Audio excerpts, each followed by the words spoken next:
The agenda was sent out, so I'm going to try to stick to the agenda as close as we can. That way we can adjourn on time.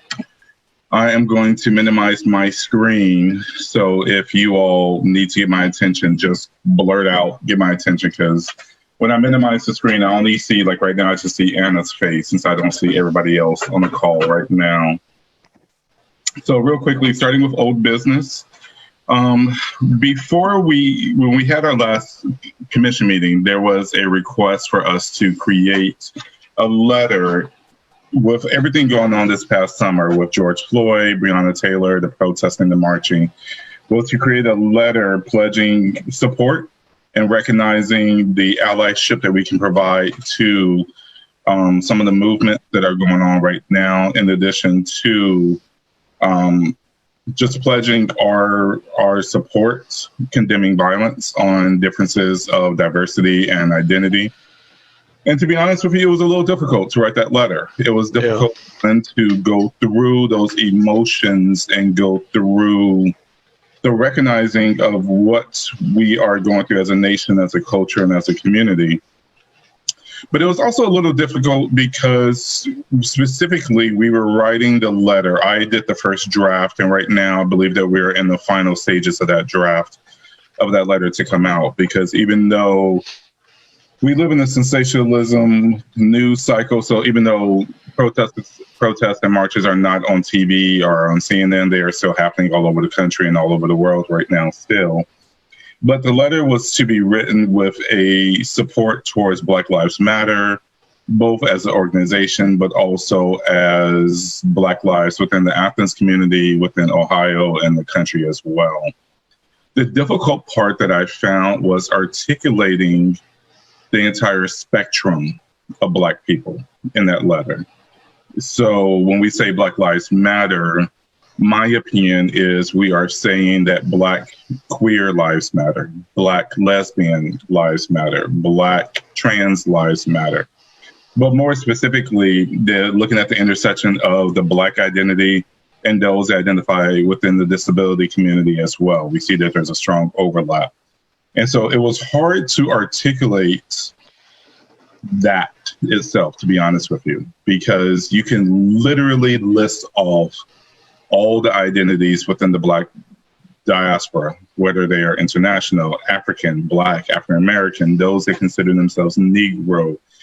It could just go on. And I really recognize the help of other commission members to really tighten that language, because that's writing those type of letters is not my skill set, because my skill set is more research writing based. But I believe that we're in a good final draft of the letter that will be shared shortly. And I believe that that could possibly be the strength of this committee. When we last met, we talked about what's the difference between our committee and the communications committee. What's the difference between our committee and other committees? And I believe it's really being able to be that voice of things of this nature, of if something happens within the community, we need to make a statement, or we are talking to legislation or education members of the state or the country in terms of different bills or different policies coming out. I really believe in the power of this committee, and I think that that was one example of where we may be able to be a strong strength within the commission overall. Any thoughts on the letter? I know that y'all haven't seen it, but any questions I may be able to answer regarding the letter? No, this is JW. The letter is with our documents for the meeting tomorrow. So I've seen it today. And so I hope other commission members will review it for tomorrow as well. Do you want to talk about it now or wait for our thoughts on tomorrow when but it's already out? We can talk about it now. We have a relatively short agenda, and the fact that this agenda today is more house cleaning and getting us set for next meetings and for what we're going to do. So we have an hour. Doesn't mean we need to spend the whole hour on the subject, but definitely I would love to get your thoughts on it before tomorrow. Yeah, and there'll be other thoughts tomorrow. But first of all, I want to appreciate you for starting it and getting that. I mean, we just sort of thrust it on you, and I appreciate you for stepping up to do that. And appreciate your candor about sort of the nature of it, trying to strike that right balance.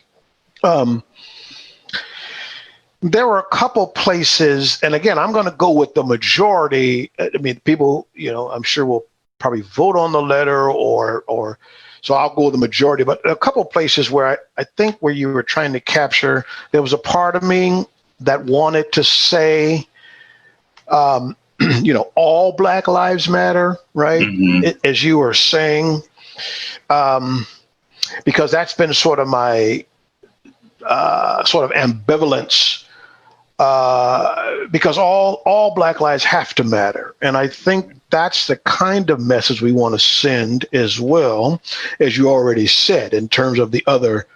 I think all sort of encapsulates it.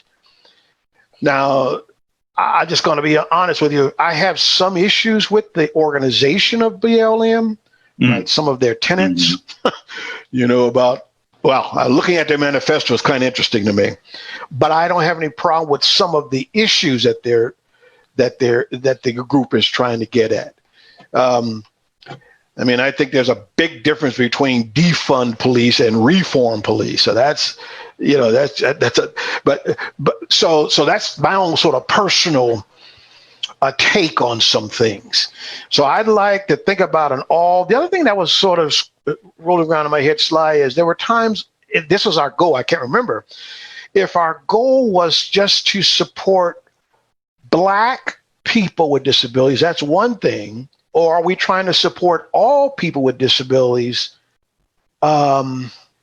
whenever there's an issue? I think those are two different things, right? Right. So I guess we need to talk. Was that our goal? Just Black people with disabilities? And I believe I got the implication of that sometime with the letter. And if that's our goal, that's fine. I believe that, and I appreciate your candor and your honesty in terms of the letter and your thoughts on it. Because honestly, that's what you speak of in terms of your opinion on Black Lives Matter, in terms of their agenda, their language, their articulation of their goals. Just because you are Black does not necessarily mean you agree with them as an organization. Right. Or you have to. Right. Right. And even as we expanded that Black Lives Matter from the organization to the culture to the diaspora, we also, the challenging thing is let's be honest, we want inclusion. We want acceptance of all others. Absolutely. But people's values may differ and may not be as accepting of other members of the Black diaspora, specifically along the lines of their sexual orientation and their religious values. There became that. How do you articulate that in the fact that it may not really stand alongside somebody's values and their opinions of that community? That became the difficult part on my end, because I think you're right. It began mostly as speaking towards this moment in time that we're at. Seeing the intersection of the disability community and the Black identity. But then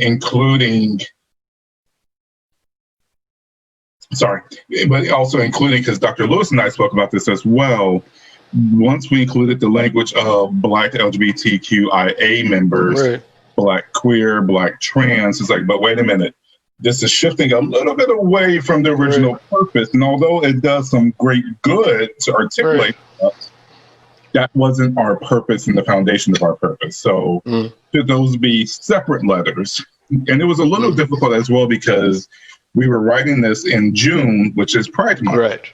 And so again, you have this intersection of the moment and the movements that are going on with Pride Month happening at the same time. So you have two oppressed cultures, both, and we're trying to acknowledge both of those moments. And that became, and how do you do that in one sentence or one paragraph? Became another issue as well. So I agree, writing a letter that may not resonate with, in totality, everybody's values, and then writing the letter towards its original purpose. It was challenging, But absolutely. what I really hope and what I enjoy is the conversation that we're having right now was a similar conversation that I had with other commission members. Right. And a very civil discourse, a very articulated conversation, in the fact that there was no malice, there was no, lack of a better word, there was no attitudes. It was just clarity. It was clarity, and it was some great conversations we had of the direction of the letter.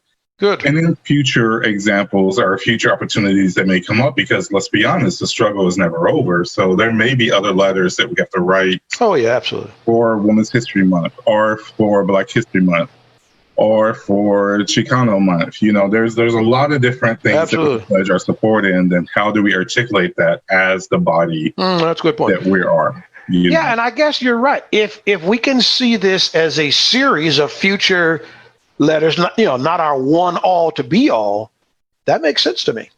Definitely. And that's the one thing I don't want us to do. I don't want us to be a reacting committee.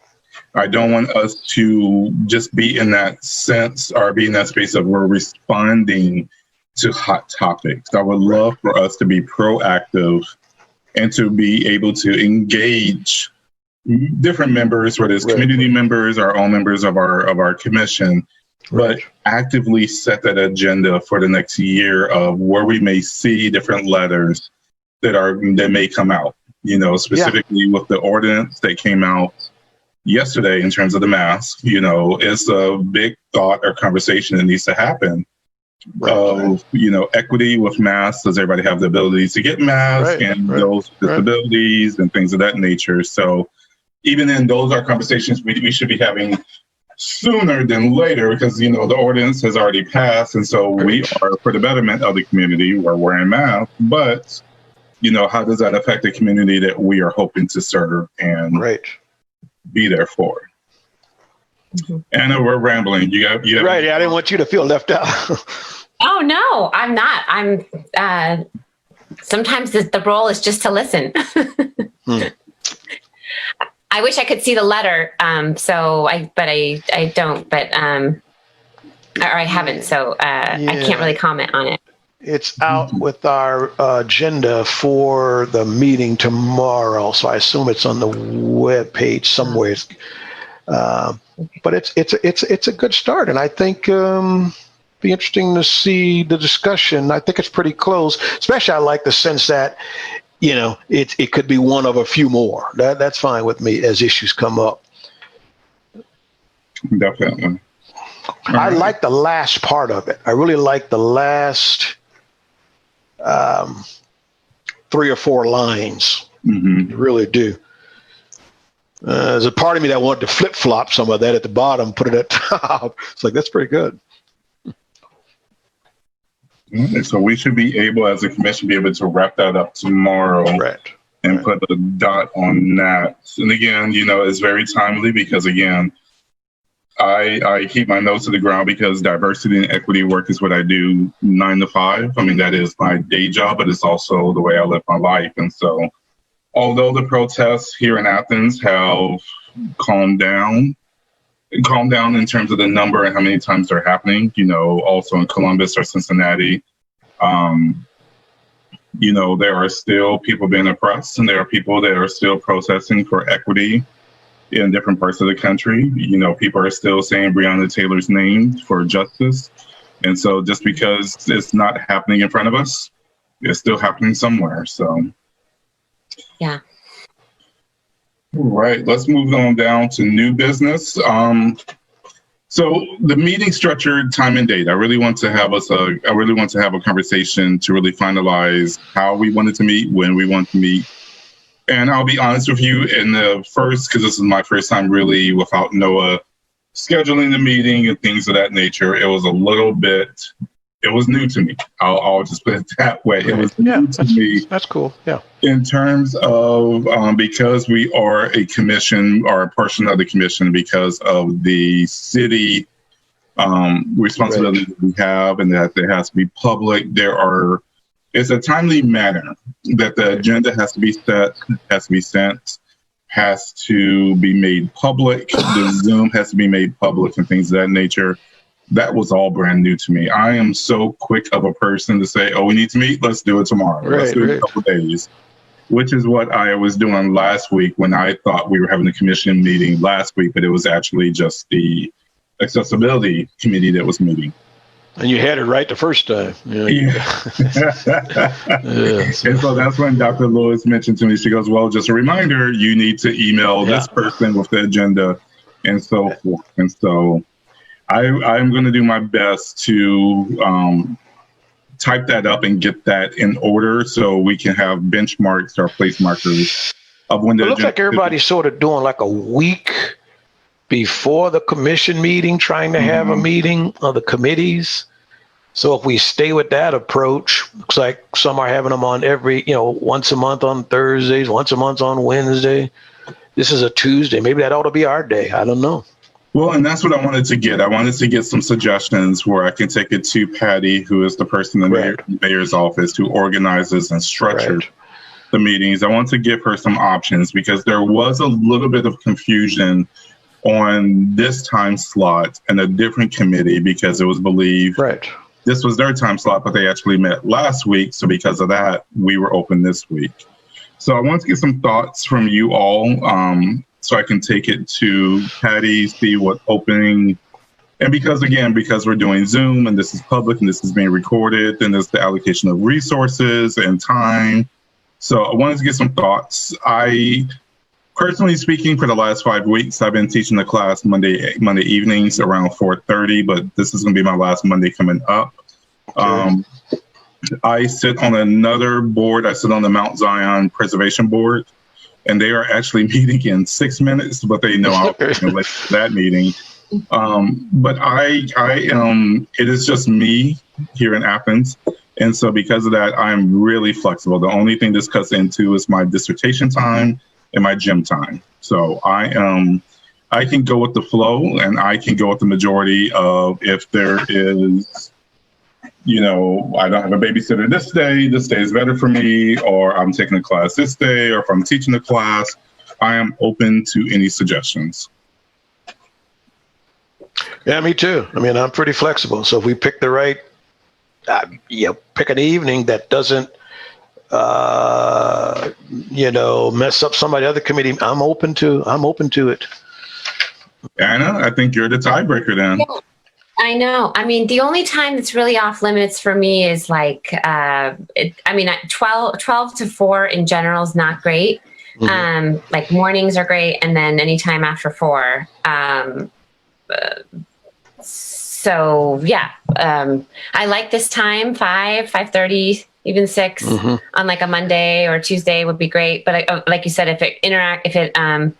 if it's scheduled at the same time as another committee meeting, we can't do that, right? Just because of the technological. Okay. What I can check, and I agree with you. I do like the 5:30 time, just because as the university starts to reopen and we're going to see what that looks like, I'm not too sure. Right now I sit in one of my bedrooms, but I'm not too sure. And a month from now, am I going to be back at the office and trying to get home?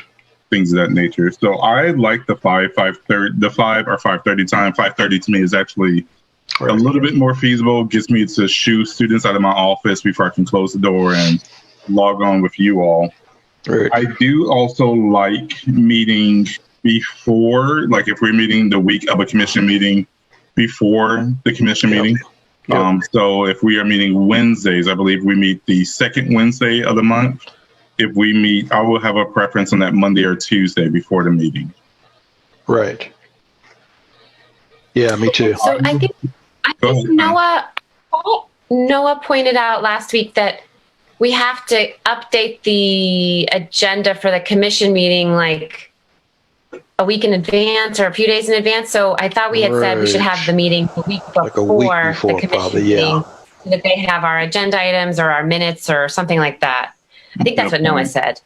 Good point. So which is probably why every committee is trying to meet the week before on like Monday, Tuesday, or Wednesday. Right. So I'd be happy with any of those evenings, really, Monday, Tuesday, Wednesday, Thursday of the previous week. Okay, so what I would do is I will touch base with Patty, and I will double check with her for what is the availability for 5:30 the week before our commission meetings on any of those days. And honestly, there's, even if it's a Friday, we can take whatever's left. Yeah. And I'm pretty sure that there are some availability, so we can definitely go from there. Okay. Yeah, because accessibility committee meetings at noon, so they're definitely not in the 5:30 time. No, they're not. Yeah. Okay. Length of time of the meetings, I believe a good 1 hour. Unless there are different topics or projects that are capitalize or need our time, our resources a little bit more, I am good with a 1 hour meeting. We're all committed in different ways, whether it's personal, professional, or recreational. I would love to be respectful of people's time, to be organized as much as we can, have it a very good, effective 1 hour. Now, that doesn't mean that Anna and I may chat about an agenda item offline, or Dr. Smith, you and I may chat about something else offline. For public meetings, I would love to keep them for an hour unless we have a guest speaker or a guest within our community that day. And let us help you form the agenda. Send it out and say, here's what I'm thinking. Any additions? If you have any other ideas before we send it out. You must be spying on my note, because that's actually the second portion for goals and structure of the meeting. I kind of jumped ahead into the structure in terms of the time of keeping it to 1 hour, a very productive 1 hour. But the agenda, I've sat on very different boards, both national and regional boards before. And so I am a firm believer in call for agenda items. I'm a firm believer that if this is a committee, then the committee has equal voice or equal say in what is going to be discussed and talked about. And so I would love for, if we are meeting, 1 week, there's a call for agenda items. The previous week, just to make sure that we are getting as much say from all members in terms of the topics that we're talking about. So. Okay. Yeah. That sounds and the way you have it set up, because I've chaired committees where you can, before you approve the agenda, you can ask for additions right there at the meeting. But the way you've got this set up with new business, you can pretty much get anything in there, But I've asked people, like, okay, here's the agenda, any additions before we approve it. So I've seen that happen too. I agree. So last order of business today is finalize officer duties and responsibilities. I still was not able to receive formal written language in terms of the different officers of committees or responsibilities of committees. And I think for the most part, they are obvious, I guess is the word, in terms of if you're chairing a committee, like what that responsibility is of setting the agenda, things of that nature. Secretary taking minutes, but also making sure that the meetings are set up in the proper way, sending out the agenda, things of that nature. Dr. Lewis asked me, would I be willing to take on that chair role? And I never tell Dr. Lewis no. I usually say yes to everything she asked. But again, at the last meeting, I felt that was improper and not giving that option to anybody else. So I will open it up for any volunteers that would love to chair the committee, and go from there. I think you'd be great, and I think tomorrow, reading at the executive minutes, that they're going to try to set up a meeting for the committee chairs to talk about that. So I think if you stay as a chair, I think you're going to have a meeting coming down the pike, which I think is necessary. Anna, what about you? You want to throw your name in the hat for change? No way. I second you here. That you tricked me out for a second. You got me going for a moment. You're like, yep, no, I'm okay. Okay. So with that, I will volunteer formally to chair the committee. I'll be open and honest with you all. I am in the midst of finishing my dissertation for my PhD. I am currently finishing up chapter 2. Good.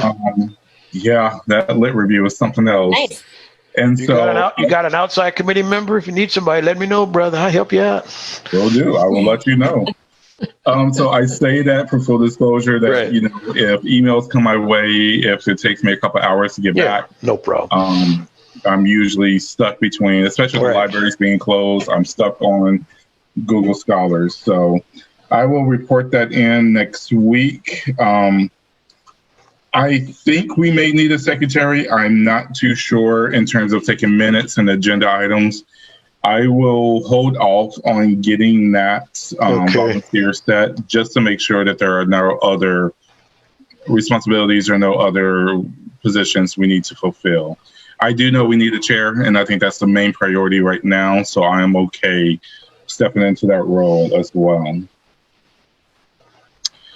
Beyond that, that is actually the end of our formal agenda. I do have a space for announcements or any news.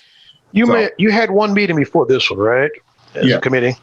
And did you have the general discussion about what advocacy looks like from our perspective? Did you hash that out?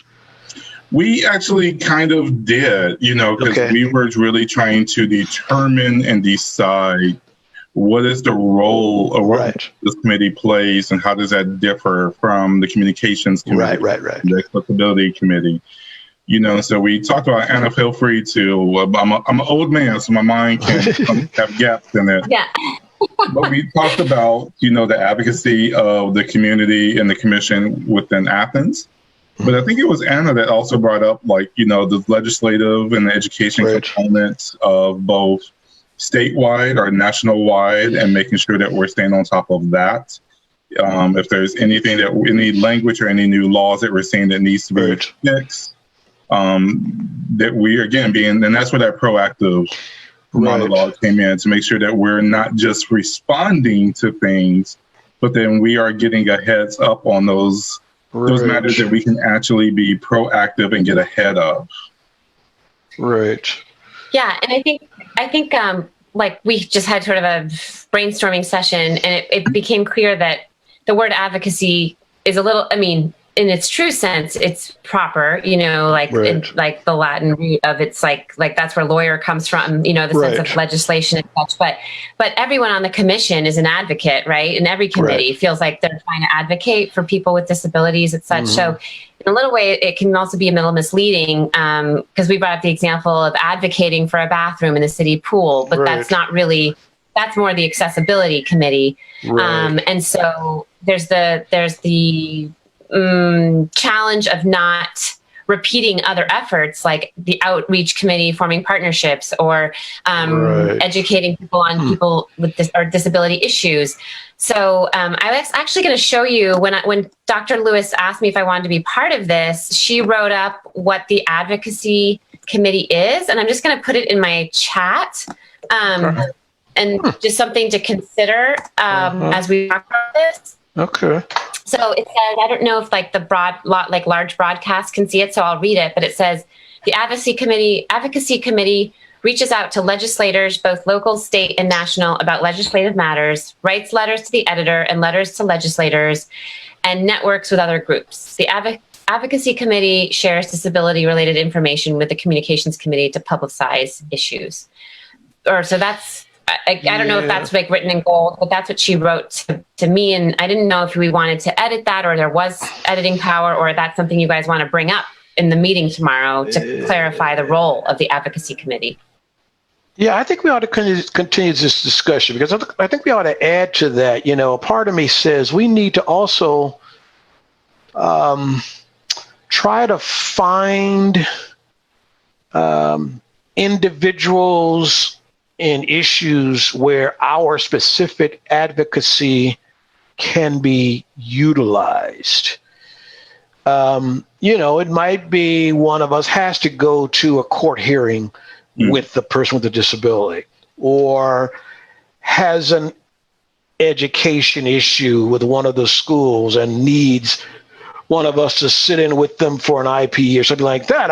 I'd like that spelled out in some way too. I mean, I think it's under the networking part, but I think in keeping with Sly's approach, that gives us more proactivity, tone and tenor. Mm-hmm.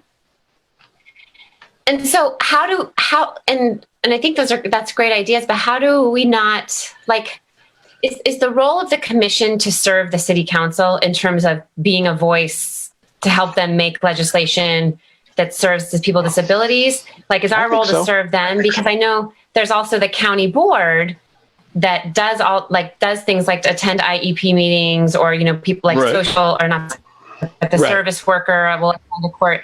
So how do we both buttress what they're doing, but not like be redundant with what they're doing? See, I see ours as broader and theirs is more narrow. Yeah. I can't say that word. I think our task is broader in terms of covering, broader spectrum of people who are differently abled. Right. I don't think we're going to be able to avoid all overlap, right? There will be overlap, but we need to be ready when there is a specific advocacy called for issue. That's why I think the committee is necessary. We need to be ready to go when that comes up, when it's a clear issue of that.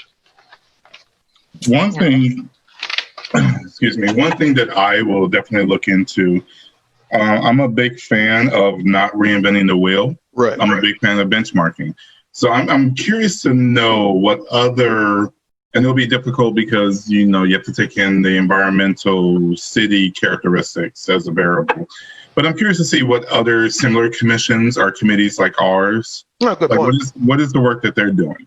So if there is an advocacy disability committee in Columbus, what are their hot topics or their hot goals or skills that they like to exhibit?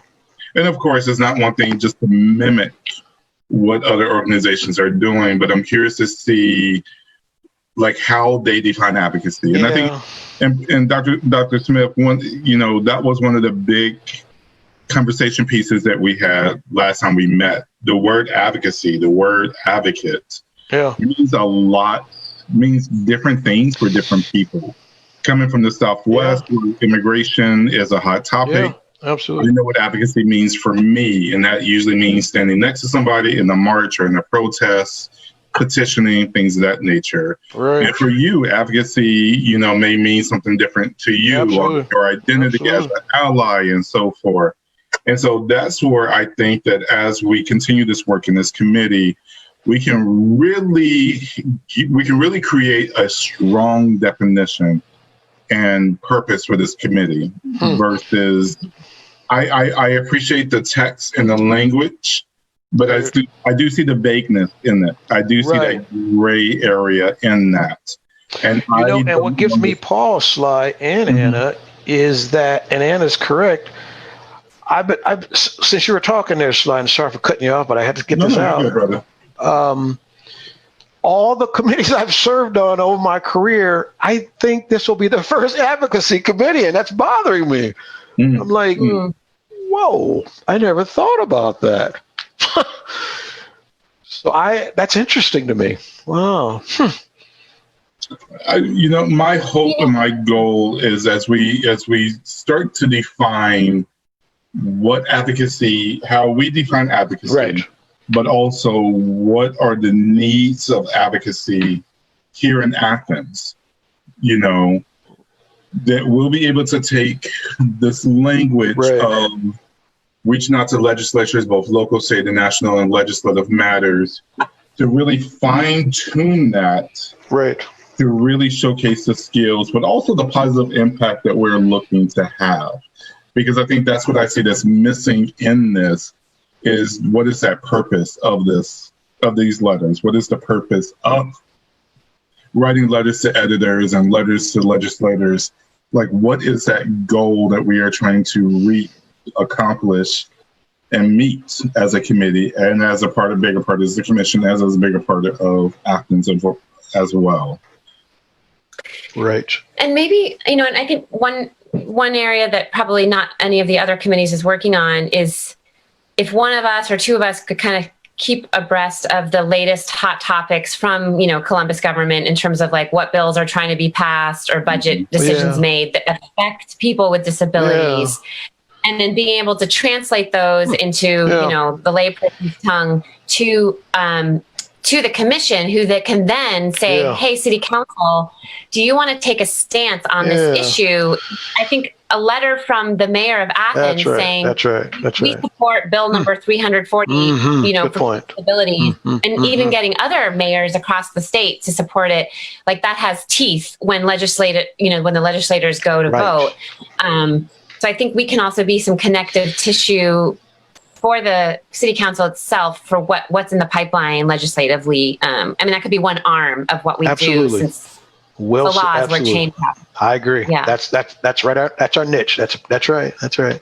No, I love that idea, Anna, because I think that goes back to being proactive, because if we're not doing that work, if we're not learning about what's coming down the pipeline, something's getting passed in Columbus, it hits Athens, and then we're like, well, let's write a letter saying we disagree with this. Well, we could have been in that part. We could have been in that part of that bill to voice opposition or to actively and temper some of the language that affects us here. So I'm a policy head, so I'm all on board with that. Yeah, this is down the road, but we could have a nice legislative day, or there may be an issue that we just got to get up there and be in one of those hearings and make our voice known. I like that. That's right. That makes sense. Mm-hmm. Yeah, and if we talk about last week too, someone mentioned, I forget what his name was, who attended that meeting, our meeting last month. He said one commission, maybe was it Marietta, formed after learning about our commission. Mm-hmm. And so it just made us think, like, I think you were saying this earlier, either one of you, that reaching out to other commissions to see not only what they're doing, but also to partner up and say, let's partner up in a letter to advocate for this bill passing or this funding. Is another way, which of course has overlap with outreach, but that's okay because the two go hand in hand. Mm-hmm. No, I agree. Yeah. I think the one thing that we have to remember is that the work that we do, God willing, and hopefully we're not the only ones doing this work. Yeah. And sometimes we feel that way because we're so invested or passionate or the time that we're committing. We feel that we're the only ones doing this work. But let's be honest, there's others doing forms of this work or similar work. And if we can create that network and that web, we're stronger together than apart. So I definitely like that idea as well. You're right, Sly. And going forward, you were talking about committee responsibilities. Maybe one or two of us take on the responsibility of sort of being the legislative liaison or the person responsible for staying on top of those bills and bringing them to the committee before we bring them on to the full commission. Mm-hmm. Mm-hmm. Yeah. Well, I will say I am excited. I think, I don't know what this committee was doing before we all volunteered our time. Yeah, right. I don't. But from some of the other members of the commission, they are very excited to see what this committee is going to do. Okay. I think that it is recognized the passion that we bring to all of our work, but specifically to this work of being an advocate, being an ally, and understanding what that means and the potential of the positive impact on that. So I say that to give you a heads up that there's a lot of expectation, but there's also a lot of support, a lot of positive energy being looked and given our way as well. Absolutely. So maybe we could put out like a goal for our next meeting, a goal for each of us individually is just, okay, is there an issue out there that we've either read in the press or we know about in town that needs some attention, that has like a legislative angle or even a Black Lives Matter angle, because making the connections, especially, from your letter and also culturally and politically relevant right now. And where can we do more, in our community on those? So maybe like that's our homework, is to just kind of brainstorm those and be able to pick something next time or Sure. start moving that direction. Mm-hmm. You said the dreaded H word. Homework is something I'm trying to run away from. Sorry, mission. Mission. There we go. I like mission a lot better. But I can definitely, I can start an email chain of everybody, especially those members who are not here today. Right. I think that's a great idea. Just as part of that benchmarking that I love to do is like, what are those topics that are out there? Right. I know from my identity, there are a lot of things that are not aware to me on a day-to-day basis as I walk through Copeland or as I walk on Court Street. The scooters are not on campus anymore, but I remember the scooters being on campus and understanding. Right. For me, it wasn't that big of an issue because that's my identity of, right. who I am. So I love that idea because it'll allow us to see what is that pool of topics. We can strategize around those topics to see what is timely, what is time sensitive, and really make some big calendar goals for this coming year. Yeah, for our next meeting. So, Sly, will you take a look and see, or do you want one of us to take a look and see sort of what somebody else's committee is doing that might be relevant to talk about? I'll definitely start that process as well. At least have like something we can say, here's this committee and sort of similar size and community like ours, if possible. If you're in Columbus, obviously they're going to, we may be able to steal some of their principles, but it'd be great. Of course, the problem is down here, there's so limited groups like this. It's probably just us in Marietta down here for miles and miles, actually. Well, and that's what I meant by taking those environmental factors into concern. The principles may be similar from Columbus to here, but in terms of resources, right. In terms of manpower, there's going to be a huge difference. But, for similar communities, and I've only been in Ohio for about a year and a half, but similar towns and cities like right. Whether it's Nelsonville or whether it's Hawking, whether it is and Dayton's probably a little bit, Dayton's bigger than us, but see what resources and skills they're utilizing in a similar environment. Yeah.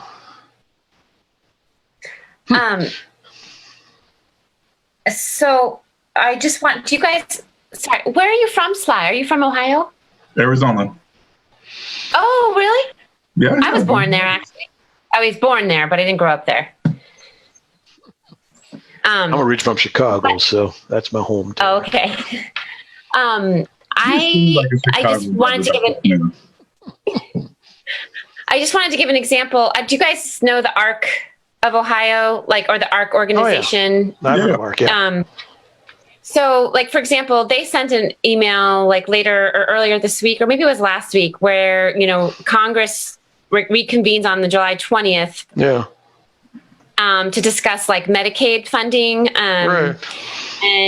and of course how that will affect people, especially with disabilities, because a lot of people with disabilities qualify for Medicaid, and so they're asking for people to send letters to the senators to push for this 14% federal increase. So obviously it's Medicaid. It's not necessarily directly it's not disability language in the bill per se, but this could be an example of something where we push that information on through a letter to the editor and or the city council, or I don't know. I don't know what we would do with that, but that's just, we can keep it the ARC, people like the ARC is kind of doing that and if we keep it on top of what they send us, how can we have a local effort to send some letters to the senators, for example? People may not know about that. And I think a lot of that language is confusing, so people can't interpret it. So it's us kind of breaking it down and making it easy to understand. Just one example of something going on right now. It would be great to get Stivers or Johnson down here because of a legislative issue.